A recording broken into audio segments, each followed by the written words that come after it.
Welcome back to Scale Model Review. Today I'm going to do a floaty thing review. Now I've only ever built one other ship for, well, in modelling, and that was a long time ago. I did a 600, I think it was, HMS Hood, Airfix HMS Hood, which was a little bit of a pig, but put it together and managed to get it looking quite nice. Didn't weather it whatsoever. I literally done that, and it's on my son's bookshelf, and I think it looks quite nice. And I've got to say, I really enjoyed doing it as a break from aircraft. So I thought I'd have another go at another ship, and this is the Tamiya. I've heard a lot about this one. Asked around a few places, said what's the best one for, you know, if you haven't done a ship before, what's one of the best ones to buy? And this cropped up as a recommendation from several members on several forums. So I took the plump and went and bought it, and it's the Tamiya 1350 DD445 Fletcher class, and this is you can have a look at the box art there. It's quite a nice looking ship, and it's hard to get all that in the screenshot, but there you go. Now I've also treated myself to some photo etch from Eduard for this. Now this comes with all the railings and radars and all other odds and sods and stairs and things like that, so we'll have a quick look at those as well. But looking at it, it's going to be mighty fiddly, and this is why I've got a lot of the stuff with regards to CA glues and that recently, so now you know why. But anyway, let's have a look at the kit. We have got inside the box, let's just get everything out. So whoa.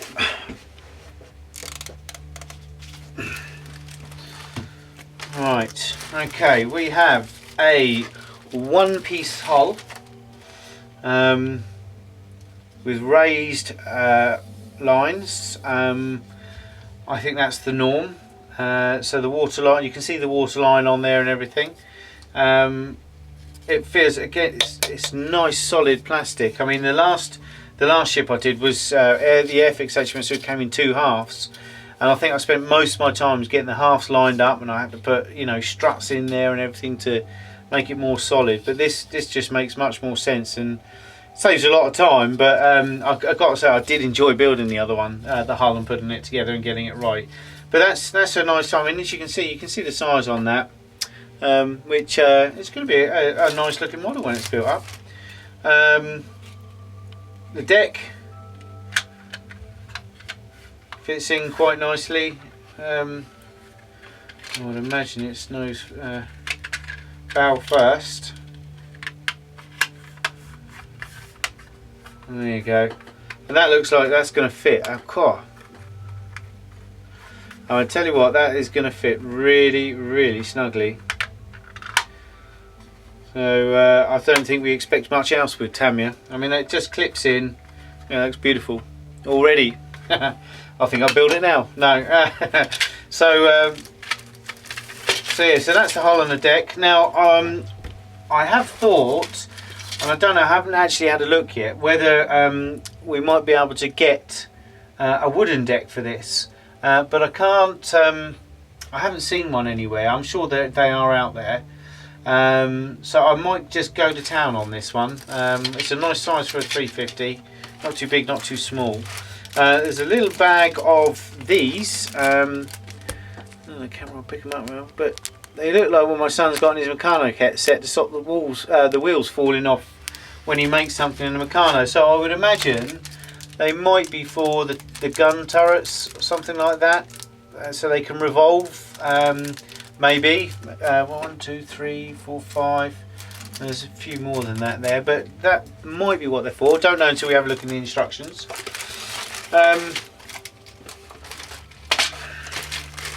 There's some other sprues here. Now I'm sure that, not like aircraft, you don't get tons and tons of engraving and things like that to look at. It's all building layers upon layers. I found with the last ship I built, the hood, it was basically, it came all flat like this but built up into this system here. It basically went in layers. You'd have a layer, you'd build a layer, then you build another layer, and you put the layers on top of each other. So it was quite interesting to watch it build up, actually. I mean, the very clean and crisp moulding indeed, absolutely beautiful. And looking at it, it doesn't seem to be any burrs or anything like that. You know, a lot of kits you get burrs, even your Eduards, you know, Airfix, all that sort of stuff. You tend to get a lot of burring. You're scraping your scalpel down just to get rid of it, but doesn't seem to be any on here at all, so that's excellent. Part of the stand here and here, as you can see. But no, I mean the bits that you can see on there, you can see like the machine guns and everything there. Okay, ever such good detail. You got the tops for the funnels there. That's one of the funnel tops, I would imagine. It looks like a rocket launcher and quite a few other odds and sods. But things like the assembly for this bit here, which is, I would imagine, is for the live craft. There's some nice detail on that as well. So that looks very nice indeed. There's another sprue, pretty much exactly the same. And there are some raised details and everything as well. But again, yeah, it looks really, really nice. Very clean, crisp sprues, really nice. Lovely, in fact. You've got another little sprue here. Again, I mean, it's all flat and things like that. You think, well, that doesn't look anything like that. How's it going to build up? But you go on layers, and I think it's really fun to watch a boat build up in its layers. As you can see, it's all very clean and crisp and clear, and looks like it'll go together really nicely, but only with time will tell. Looks like the deck was in there at one point. But yeah, I mean, things like this, you can see the detail on here. Yep, the propellers themselves, they have got some burring on, if you can see that. A little bit of burr around the edges there. So you have to take care to get them done. You've got the main mast there as well, that's all in good order. Now, as I say, I've got the photo etch for this, so a lot of this I'm going to be replacing or adding with photo etch. So we shall see about that. Next with decals, not a lot of decals. We've got these two sheets here, which basically are the ship numbers and the flag and the ensign, and then you've got that for the stand, I would imagine. So, but they all seem to be in register. You know, the decalings are probably going to be one of the quickest decaling sessions ever, that is. The instructions, they're going to be normal Tamiya instructions, with black and white. But there's a little write-up. They're just 3 little paragraphs on the Fletcher class. This is DD445, as I said. How it builds up. It shows you a picture of it at the ends there. Call outs are obviously in Tamiya paints, which I have all of these. And then it tells you how to put it together. It's saying to make the stand first, then the props and the shafts, and then the towers. I think things like the aerials I'm going to leave, masts I'm going to leave to last, because knowing what I'm like, I'm going to snap the buggers. But apart from that, it all seems to go together quite logically. Apart from the masts, I think, you know, things like that, snappy things should be left till last. But again, a lot of this I'm going to be interrupting this build, but it looks like quite a quick, easy build. You know, it's one sheet of paper basically. But the instructions are clean and clear, and you know, can't mistake anything really. There's a warning saying that this is polystyrene. Make sure to heat the sprue. Don't heat the sprue, okay? Some other rubbish. And then you've got the camouflage, the paint scheme. Which again is a little bit funky, which is going to test my metal, because I've never done a scheme like that on a ship. So I mean, the hardest part is lining up the scheme with the hull and the gunwales onto the the top and the funnels and everything, so it's, you can see it's all in line. So I'm going to do a bit of research and find out how you would do that, whether you'd wait until it all built up before you do it, or whether you do it first before you put the, you know, do you build up on the deck and then put the deck on the hole, which would seem reasonably natural actually. So you build everything up on the deck first and then place it on the hole. So I shall find out about that. The photo etch itself, this is from Eduard, and you can see some of the things, some pictures, some reference pictures there of what it should look like on there. It's quite a big fret. Let's have a quick shifty. Very careful because it is very thin. You know, you can hardly see that on there. What else we've got in here? Instructions.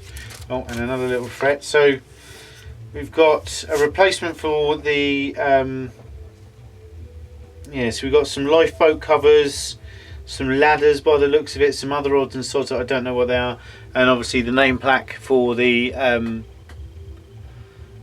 stand. So that looks really nice. I love the line plaque. That would make it look nice. And then you've got this big thread which has got the railings, which is one of the biggest things I think with model ships, is the railings. They just don't look real when they're in plastic, but as you can see there, lots of hard work, and that looks like a bit of decking of some sort, or netting of some kind, or some kind of decking for that. So I would imagine actually that would replace the wooden decking in one way, shape or form. But as you see, there's things like mast nests, aerials, the lot on there. There's tons and tons, and this is going to be a real project to do. There's so many tiny parts, and now you know why I bought the 5-speed. So that's going to come in mighty handy for that lot, I think. That is a ton of photo etch, really is. But it's one of those things, again, I'm really looking forward to getting stuck into it. So it's I can't remember how much I paid for the photo etch, but I will put it on when I started the photo etch. I'll put the price on for you. The instructions for the photo etch, a double-sided sheet. Quite simple, you know, tells you where everything goes. Now you obviously, as you build it up, you're going to say to yourself, well, I need to, you know, take that off of there. So it's going to be a lot of cross-referencing, but you can see there with the aerials on the masts how much work there is on those masts, how much extra photo etch, how much it does. Now there's a lot of rigging as well, as you can see from here, which I think I'm going to have a go at. You see all that rigging there.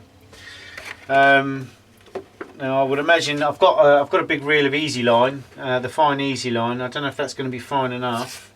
I hope so, because that's got some natural droop in it and everything. But there is a lot of rigging there. If I do the full Monty, I might just do the main rigs and leave it at that.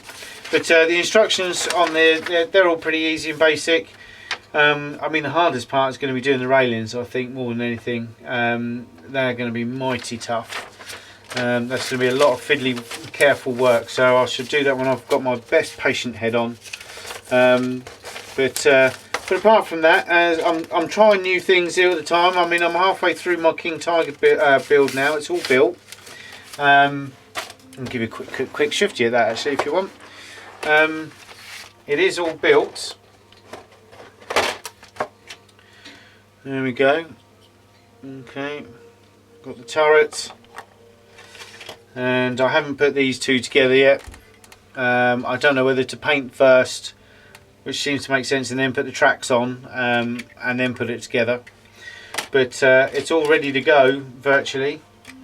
So that's nearly there. That was nice. That was really easy to build. Went together very, very well. The tracks are going to be a problem though. I really think they are.